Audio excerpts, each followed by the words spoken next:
నుంచి 9 గంటల సమయంలో కావలి మండలంలోని రుద్రకమట గ్రామంలో ఆర్ఏ నాగరాజు అనే రైల్వే యొక్క ఉద్యోగి చనిపోయాడని చెప్పేసి ఇన్ఫర్మేషన్ రావడం జరిగింది.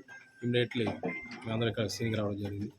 సీన్కి వచ్చిన తర్వాత ఇక్కడ చూస్తే ఆర్ఏ నాగరాజు హాల్లో చనిపోయి ఉన్నాడు సస్పిషియస్ నేచర్లో.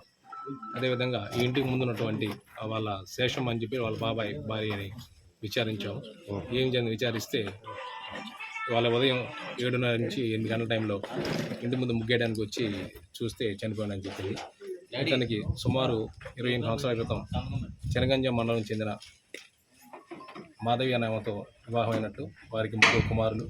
10 సంవత్సరాల నుంచి భార్యాభర్తల మధ్య వివాదాల కారణంగా 3 పిల్లలను తీసుకొని ఆవిడ చెనగంజంలో ఉన్నట్టు, తను ఒక్కడే ఉంటూ డైలీ డ్యూటీ చేసుకుని వచ్చి ఒక్కడే ఉంటూ ఉన్నాడు.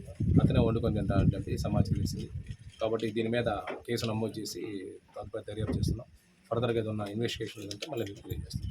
కావలి రోడ్ ఇన్స్పెక్టర్.